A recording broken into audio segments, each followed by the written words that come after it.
This reading by Lucy Burgoyne. Jane Eyre by Charlotte Brontë.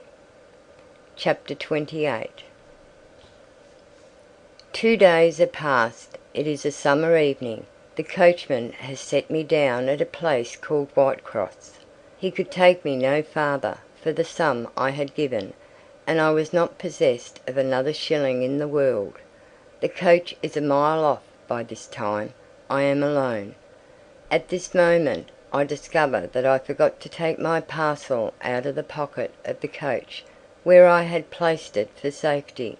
There it remains, there it must remain, and now I am absolutely destitute. Whitecross is no town, nor even a hamlet.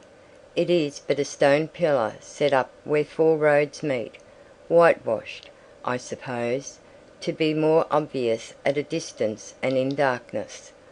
4 arms spring from its summit. The nearest town to which these point is, according to the inscription, distant 10 miles, the farthest above 20. From the well-known names of these towns I learn in what county I have lighted.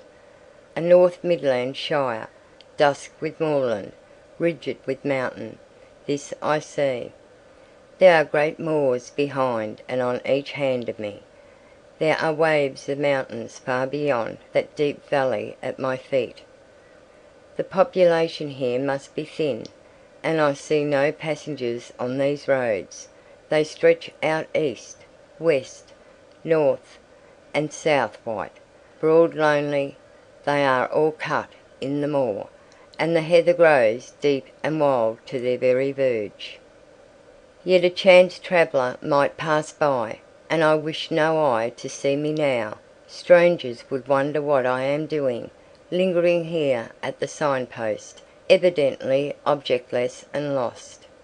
I might be questioned. I could give no answer but what would sound incredible and excite suspicion.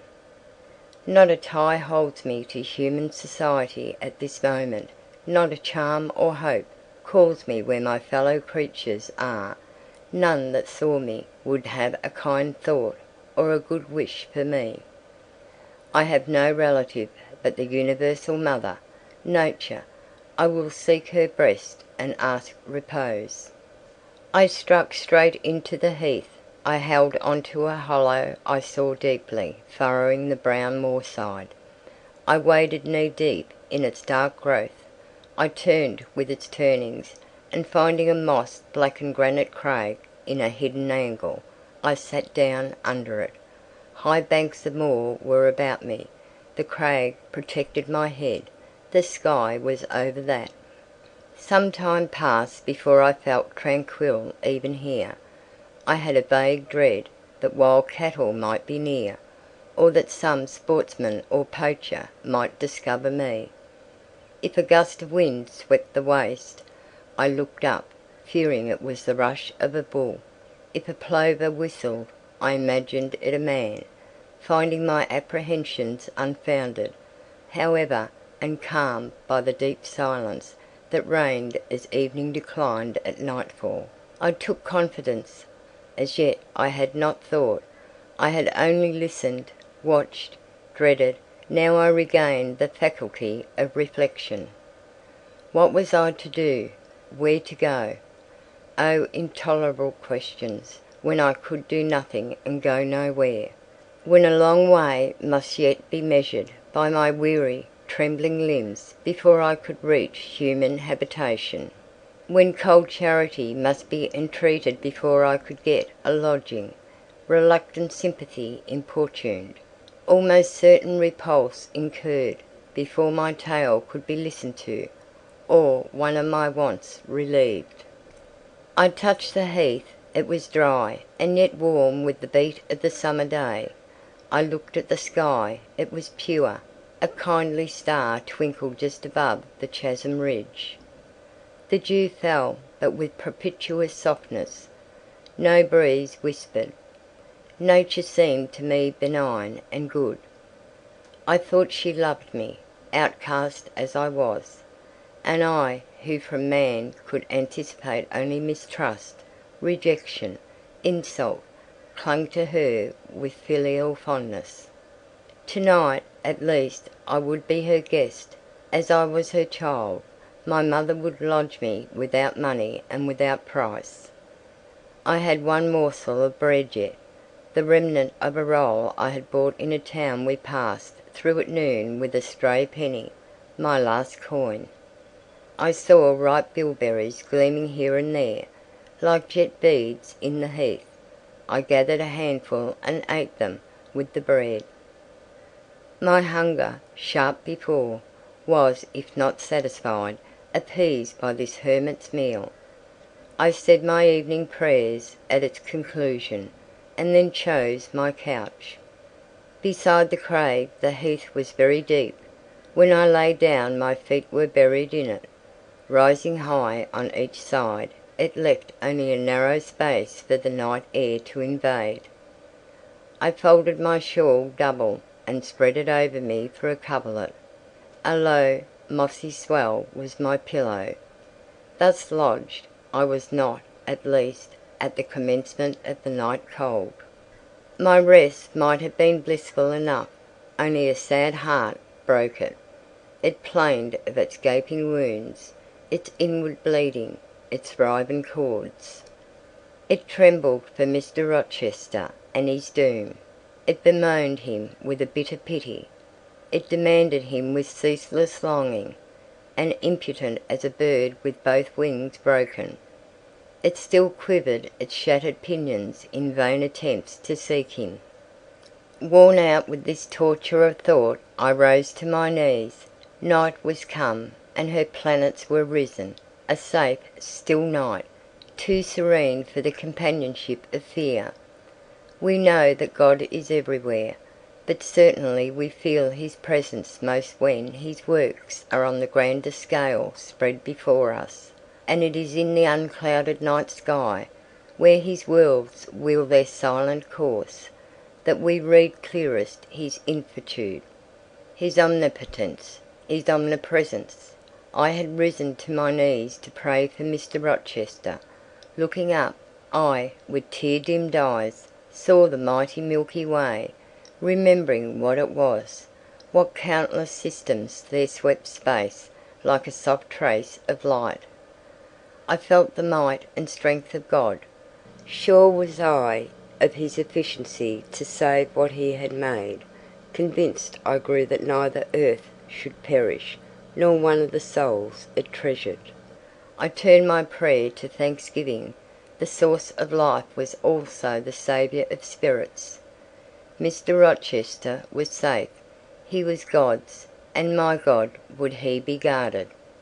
I again nestled to the breast of the hill, and ere long in sleep forgot sorrow. But next day, want came to me pale and bare, long after the little birds had left their nests, long after bees had come in the sweet prime of day to gather the heath honey before the dew was dried, when the long morning shadows were curtailed, and the sun filled earth and sky.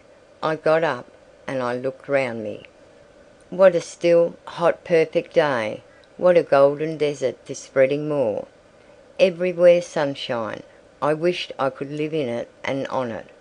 I saw a lizard run over the crag. I saw a bee busy among the sweet bilberries. I would fain at the moment have become bee or lizard, and I might have found fitting nutriment, permanent shelter here. But I was a human being, and had a human being's wants. I must not linger where there was nothing to supply them. I rose. I looked back at the bed I had left, hopeless of the future. I wished but this, that my Maker had that night thought good to require my soul of me while I slept, and that this weary frame, absolved by death from further conflict with fate, had now but to decay quietly, and mingle in peace with the soil of this wilderness. Life, however, was yet in my possession, with all its requirements, and pains, and responsibilities. The burden must be carried, the want provided for, the suffering endured, the responsibility fulfilled. I set out. Whitecross regained, I followed a road which led from the sun, now fervent and high. By no other circumstance had I will to decide my choice. I walked a long time, and when I thought I had nearly done enough, and might conscientiously yield to the fatigue that almost overpowered me, might relax this forced action, and, sitting down on a stone I saw near, submit resistlessly to the apathy that clogged heart and limb, I heard a bell chime, a church bell. I turned in the direction of the sound, and there, amongst the romantic hills, whose changes and aspect I had ceased to note an hour ago, I saw a hamlet and a spire. All the valley at my right hand was full of pasture fields, and cornfields, and wood, and a glittering stream ran zigzag through the varied shades of green, the mellow in grain, the sombre woodland, the clear and sunny lea. Recalled by the rumbling of wheels to the road before me, I saw a heavily laden waggon labouring up the hill, and not far beyond were 2 cows and their drover. Human life and human labour were near. I must struggle on, strive to live and bend to toil like the rest. About 2 o'clock p.m. I entered the village. At the bottom of its one street there was a little shop with some cakes of bread in the window. I coveted a cake of bread. With that refreshment I could perhaps regain a degree of energy. Without it, it would be difficult to proceed. The wish to have some strength and some vigour returned to me as soon as I was amongst my fellow beings. I felt it would be degrading to faint with hunger on the causeway of a hamlet. Had I nothing about me I could offer in exchange for one of these rolls? I considered. I had a small silk handkerchief tied round my throat. I had my gloves. I could hardly tell how men and women in extremities of destitution proceeded. I did not know whether either of these articles would be accepted. Probably they would not, but I must try. I entered the shop. A woman was there. Seeing a respectably dressed person, a lady as she supposed, she came forward with civility. How could she serve me? I was seized with shame. My tongue would not utter the request I had prepared. I dared not offer her the half-worn gloves, the creased handkerchief. Besides, I felt it would be absurd. I only begged permission to sit down a moment, as I was tired. Disappointed in the expectation of a customer, she coolly acceded to my request. She pointed to a seat. I sank into it. I felt sorely urged to weep, but conscious how unreasonably such a manifestation would be, I restrained it. Soon I asked her if there were any dressmaker or plain workwoman in the village. Yes, 2 or 3, quite as many as there was employment for. I reflected. I was driven to the point now. I was brought face to face with necessity. I stood in the position of one without a resource, without a friend, without a coin. I must do something. What?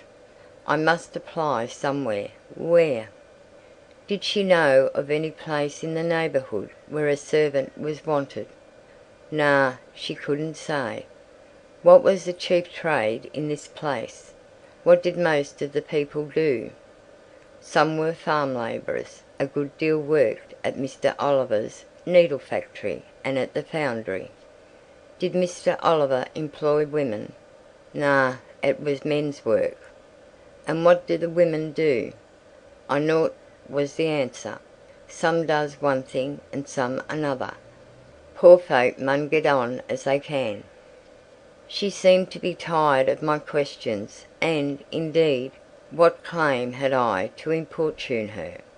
A neighbour or 2 came in. My chair was evidently wanted. I took leave. I passed up the street, looking as I went at all the houses to the right hand and to the left. but I could discover no pretext, nor see an inducement to enter any. I rambled round the hamlet, going sometimes to a little distance and returning again, for an hour or more.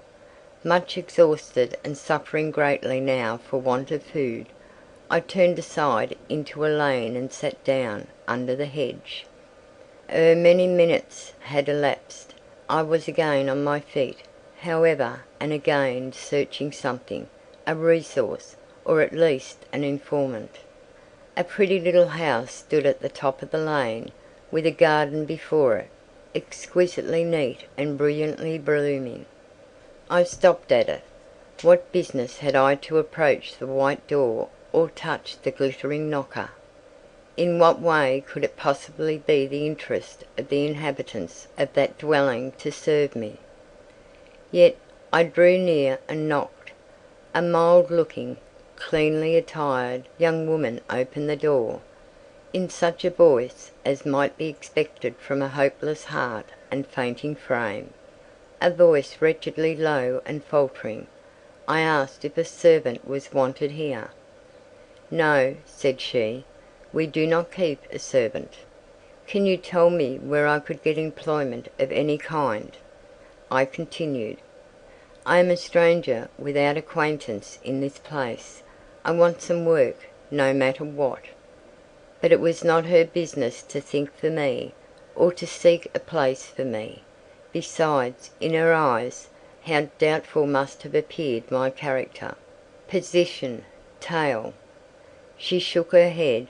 She was sorry she could give me no information, and the white door closed, quite gently and civilly, but it shut me out. If she had held it open a little longer, I believe I should have begged a piece of bread, for I was now brought low. I could not bear to return to the sordid village, where, besides, no prospect of aid was visible.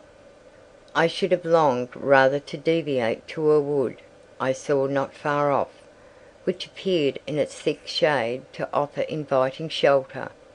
But I was so sick, so weak, so gnawed with nature's cravings, instinct kept me roaming round abodes where there was a chance of food.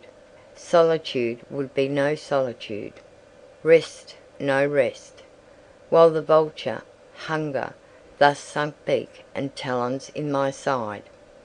I drew near houses, I left them, and came back again, and again I wandered away, always repelled by the consciousness of having no claim to ask, no right to expect interest in my isolated lot. Meantime the afternoon advanced. While I thus wandered about like a lost and starving dog, in crossing a field I saw the church spire before me. I hastened towards it. Near the churchyard, and in the middle of a garden, stood a well-built though small house, which I had no doubt was the parsonage. I remembered that strangers who arrive at a place where they have no friends, and who want employment, sometimes apply to the clergyman for introduction and aid. It is the clergyman's function to help, at least with advice, those who wish to help themselves. I seemed to have something like a right to seek counsel here.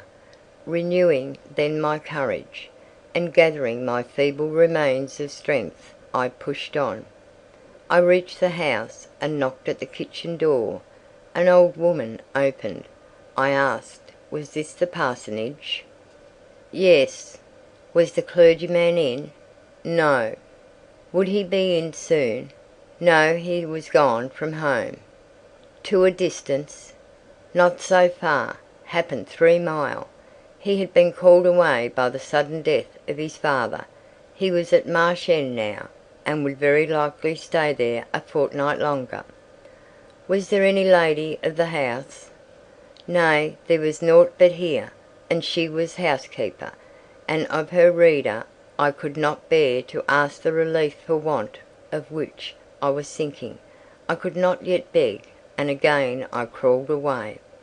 Once more I took off my handkerchief. Once more I thought of the cakes of bread in the little shop. Oh, for but a crust, for but one mouthful to allay the pang of famine!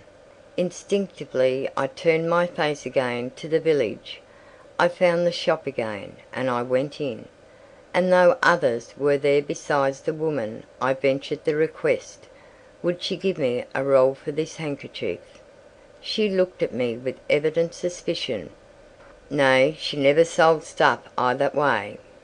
Almost desperate, I asked for half a cake. She again refused. How could she tell where I had got the handkerchief? She said. Would she take my gloves? No. What could she do with them? Reader, it is not pleasant to dwell on these details. Some say there is enjoyment in looking back to painful experience past, but at this day I can scarcely bear to review the times to which I allude. The moral degradation blent with the physical suffering formed too distressing a recollection ever to be willingly dwelt on. I blame none of these who repulsed me. I felt it was what was to be expected, and what could not be helped. An ordinary beggar is frequently an object of suspicion, a well-dressed beggar inevitably so. To be sure, what I begged was employment, but whose business was it to provide me with employment? Not certainly that of persons who saw me then for the first time, and who knew nothing about my character. And as to the woman who would not take my handkerchief in exchange for her bread, why, she was right, if the offer appeared to her sinister or the exchange unprofitable. Let me condense now. I am sick of the subject. A little before dark I passed a farmhouse, at the open door of which the farmer was sitting, eating his supper of bread and cheese. I stopped and said, "Will you give me a piece of bread, for I am very hungry?" He cast on me a glance of surprise, but without answering, he cut a thick slice from his loaf and gave it to me.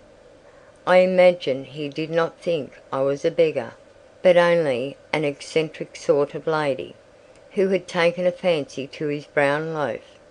As soon as I was out of sight of his house, I sat down and ate it. I could not hope to get a lodging under a roof, and sought it in the wood I have before alluded to. But by night was wretched, my rest broken, the ground was damp, the air cold. Besides, intruders passed near me more than once, and I had again and again to change my quarters. No sense of safety or tranquillity befriended me. Towards morning it rained. The whole of the following day was wet. Do not ask me, reader, to give a minute account of that day. As before, I sought work. As before, I was repulsed. As before, I starved. But once did food pass my lips? At the door of a cottage I saw a little girl about to throw a mess of cold porridge into a pig trough. "Will you give me that?" I asked. She stared at me. "Mother!" she exclaimed, "there is a woman wants me to give her these porridge." "Well, lass," replied a voice within, "give it her if she's a beggar. T' pig doesn't want it." The girl emptied the stiffened mould into my hand, and I devoured it ravenously. As the wet twilight deepened, I stopped in a solitary bridle path, which I had been pursuing an hour or more. "My strength is quite failing me," I said in a soliloquy. "I feel I cannot go much farther. Shall I be an outcast again this night, while the rain descends so? Must I lay my head on the cold, drenched ground? I fear I cannot do otherwise, for who will receive me? But it will be very dreadful, with this feeling of hunger, faintness, chill, and this sense of desolation, this total prostration of hope. In all likelihood, though, I should die before morning. And why cannot I reconcile myself to the prospect of death? Why do I struggle to retain a valueless life? because I know, or believe, Mr. Rochester is living, and then, to die of want and cold is a fate to which nature cannot submit passively. Oh, Providence! sustain me a little longer, aid, direct me!" My glazed eye wandered over the dim and misty landscape. I saw I had strayed far from the village. It was quite out of sight. The very cultivation surrounding it had disappeared. I had, by cross ways and by paths, once more drawn near the tract of moorland, and now only a few fields, almost as wild and unproductive as the heath from which they were scarcely reclaimed, lay between me and the dusky hill. "Well, I would rather die yonder than in a street or on a frequented road," I reflected. "And far better that crows and ravens, if any ravens there be in these regions, should pick my flesh from my bones, than that they should be prisoned in a workhouse coffin, and moulder in a pauper's grave." To the hill then I turned. I reached it. It remained now only to find a hollow where I could lie down, and feel at least hidden, if not secure. But all the surface of the waste looked level. It showed no variation but a tint green, where rush and moss overgrew the marshes; black, where the dry soil bore only heath. Dark as it was getting, I could still see these changes, though but as mere alternations of light and shade, for colour had faded with the daylight. My eye still roved over the sullen swell and along the moor edge, vanishing amidst the wildest scenery, when on one dim point, far in among the marshes and the ridges, a light sprang up. "That is an ignis fatuus," was my first thought, and I expected it would soon vanish. It burnt on, however, quite steadily, neither receding nor advancing. "Is it, then, a bonfire just kindled?" I questioned. I watched to see whether it would spread, but no, as it did not diminish, so it did not enlarge. "It may be a candle in a house," I then conjectured, "but if so, I can never reach it. It is much too far away, and were it within a yard of me, what would it avail? I should but knock at the door to have it shut in my face." And I sank down where I stood, and hid my face against the ground. I lay still a while. The night wind swept over the hill and over me, and died moaning in the distance. The rain fell fast, wetting me afresh to the skin. Could I but have stiffened to the still frost, the friendly numbness of death, it might have pelted on. I should not have felt it, but my yet living flesh shuddered at its chilling influence. I rose ere long. The light was yet there, shining dim but constant through the rain. I tried to walk again. I dragged my exhausted limbs slowly towards it. It led me aslant over the hill, through a wide bog, which would have been impassable in winter, and was splashy and shaking even now, in the height of summer. Here I fell twice, but as often as I rose and rallied my faculties, this light was my forlorn hope. I must gain it. Having crossed the marsh, I saw a trace of white over the moor. I approached it. It was a road or a track. It led straight up to the light, which now beamed from a sort of knoll, amidst a clump of trees, firs apparently, from what I could distinguish of the character of their forms and foliage through the gloom. My star vanished as I drew near. Some obstacle had intervened between me and it. I put out my hand to feel the dark mass before me. I discriminated the rough stones of a low wall, above it, something like palisades, and within a high and prickly hedge. I groped on. Again a whitish object gleamed before me. It was a gate, a wicket, It moved on its hinges as I touched it. On each side stood a sable bush holly, or yew. Entering the gate and passing the shrubs, the silhouette of a house rose to view, black, low, and rather long, but the guiding light shone nowhere. All was obscurity. Were the inmates retired to rest? I fear it must be so. In seeking the door I turned an angle. There shot out the friendly gleam again, from the lozenge panes of a very small lattice window, within a foot off the ground, made still smaller by the growth of ivy or some other creeping plant, whose leaves clustered thick over the portion of the house wall in which it was set. The aperture was so screened and narrow, that curtain or shutter had been deemed unnecessary, and when I stooped down and put aside the spray of foliage shooting over it, I could see all within. I could see clearly a room with a sanded floor, clean scoured, a dresser of walnut, with pewter plates ranged in rows, reflecting the redness and radiance of a glowing peat fire.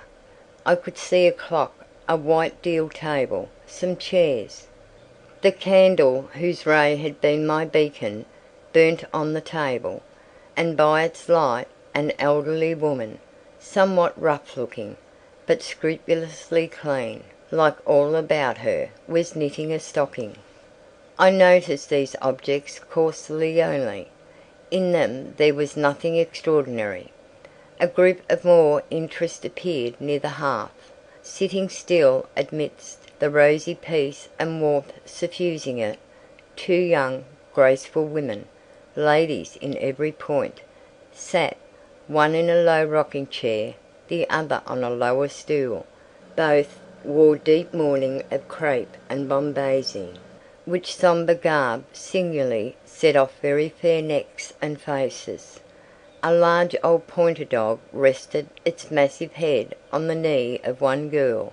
In the lap of the other was cushioned a black cat. A strange place was this humble kitchen for such occupants. Who were they? They could not be the daughters of the elderly person at the table, for she looked like a rustic, and they were all delicacy and cultivation. I had nowhere seen such faces as theirs, and yet as I gazed on them I seemed intimate with every lineament. I cannot call them handsome. They were too pale and grave for the word. As they each bent over a book, they looked thoughtful almost to severity. A stand between them supported a second candle and two great volumes, to which they frequently referred, comparing them, seemingly, with the smaller books they held in their hands, like people consulting a dictionary to aid them in the task of translation. This scene was as silent as if all the figures had been shadows and the fire-lit apartment a picture, so hushed was it. I could hear the cinders fall from the grate, the clock tick in its obscure corner, and I even fancied I could distinguish the click-click of the woman's knitting needles. When, therefore, a voice broke the strange stillness at last, it was audible enough to me. "Listen, Diana," said one of the absorbed students. "France and old Daniel are together in the night time, and France is telling a dream from which he has awakened in terror. Listen." And in a low voice she read something, of which not one word was intelligible to me, for it was in an unknown tongue, neither French nor Latin. Whether it was Greek or German I could not tell. "That is strong," she said when she had finished. "I relish it." The other girl, who had lifted her head to listen to her sister, repeated, whilst she gazed at the fire, a line of what had been read. At a later day I knew the language and the book, therefore I will here quote the line, though, when I first heard it, it was only like a stroke on sounding brass to me, conveying no meaning. Trat hervor einer anzusehen wie die Sterne Nacht. "Good, good!" she exclaimed. while her dark and deep eyes sparkled. "There you have a dim and mighty archangel fitly set before you. The line is worth 100 pages of fustian." Ich wage die Gedanken in der Schale meines. "I like it." Both were again silent. "Is there only country where they talk that way?" asked the old woman, looking up from her knitting. "Yes, Hannah, a far larger country than England, where they talk in no other way." "Well, for sure case, I knowed how they can understand to one another, and if either of ye went there, ye could tell what they said, I guess." "We probably tell something of what they said, but not all, for we are not as clever as you think us, Hannah. We don't speak German, and we cannot read it without a dictionary to help us." "And what good does it do you?" "We mean to teach it some time, or at least the elements, as they say, and then we shall get more money than we do now." "Very like, but give over studying. You've done enough for tonight." "I think we have. At least I'm tired. Mary, are you?" "Mortally. After all, it's tough work fagging away at a language with no master but a lexicon." "It is, especially such a language as this crabbed but glorious douche. I wonder when St. John will come home." "Surely he will not be long now. It is just 10." Looking at a little gold watch she drew from her girdle. "It rains fast, Hannah. Will you have the goodness to look at the fire in the parlour?" The woman rose. She opened a door, through which I dimly saw a passage. Soon I heard her stir a fire in an inner room. She presently came back. "Ah, childer," she said, "it fair troubles me to go into yon room now. It looks so lonesome, with the chair empty and set back in a corner." She wiped her eyes with her apron. The two girls, grave before, looked sad now. "But he is in a better place," continued Hannah.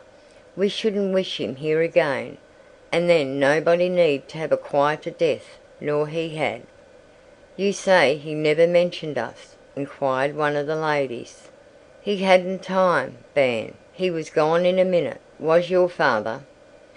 "He had been a bit ailing like the day before, but nought to signify, and when Mr. St. John asked if he would like either of you to be sent for, he fair laughed at him.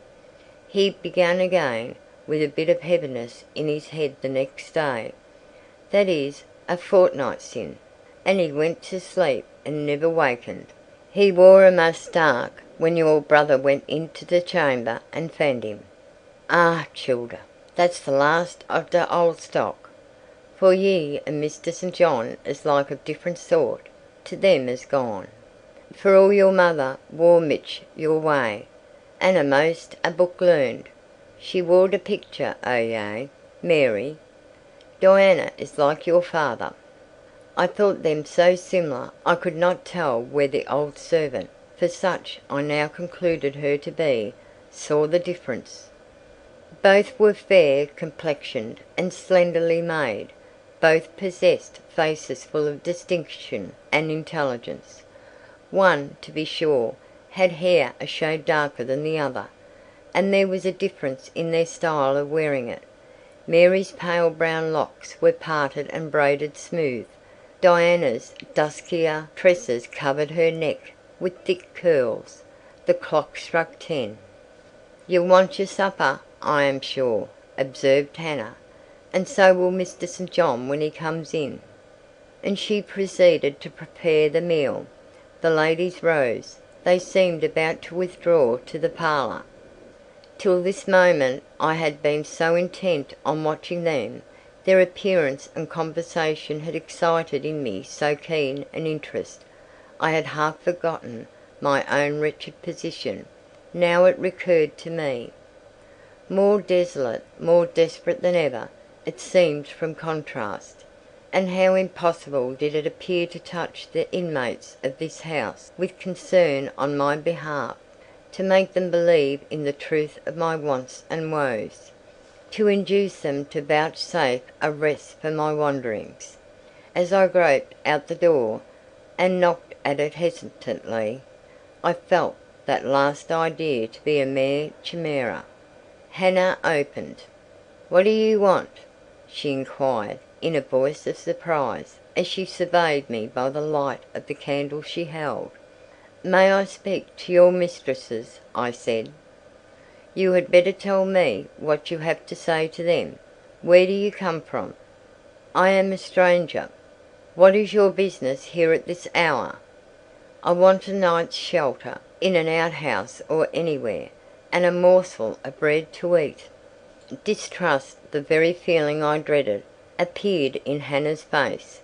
"I'll give you a piece of bread," she said after a pause, "but we can't take in a vagrant to lodge. It isn't likely." "Do let me speak to your mistresses." "No, not I. What can they do for you? You should not be roving about now. It looks very ill." "But where shall I go if you drive me away? What shall I do?" "Oh, I'll warrant you know where to go and what to do. Mind you don't do wrong, that's all. Here is a penny. Now go." "A penny cannot feed me, and I have no strength to go farther. Don't shut the door. Oh, don't, for God's sake!" "I must. The rain is driving in." "Tell the young ladies. Let me see them." "Indeed I will not. You are not what you ought to be, or you wouldn't make such a noise. Move off." "But I must die if I am turned away." "Not you, I'm feared. You have some ill planes agate, that bring you about folks' houses at this time o' night. If you've any followers, housebreakers or such like, anywhere near, you may tell them we are not by ourselves in the house. We have a gentleman, and dogs, and guns."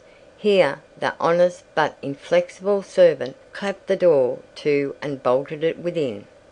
This was the climax. A pang of exquisite suffering, a throe of true despair, rent and heaved my heart. Worn out, indeed, I was. Not another step could I stir. I sank on the wet doorstep. I groaned. I wrung my hands. I wept in utter anguish. Oh, this spectre of death! Oh, this last hour, approaching in such horror! Alas, this isolation, this banishment from my kind! Not only the anchor of hope, but the footing of fortitude was gone, at least for a moment, but the last I soon endeavoured to regain. "I can't but die," I said, "and I believe in God. Let me try to wait His will in silence." These words I not only thought, but uttered, and thrusting back all my misery into my heart, I made an effort to compel it to remain there, dumb and still. "All men must die," said a voice quite close at hand, "but all are not condemned to meet a lingering and premature doom, such as yours would be if you perished here of want." "Who or what speaks?" I asked, terrified at the unexpected sound, and incapable now of deriving from any occurrence a hope of aid. A form was near. What form? The pitch dark night and my enfeebled vision prevented me from distinguishing. With a loud long knock, the newcomer appealed to the door. "Is it you, Mr. St. John?" cried Hannah. "Yes, yes, open quickly." "Well, how wet and cold you must be, such a wild night as it is. Come in. Your sisters are quite uneasy about you, and I believe there are bad folks about.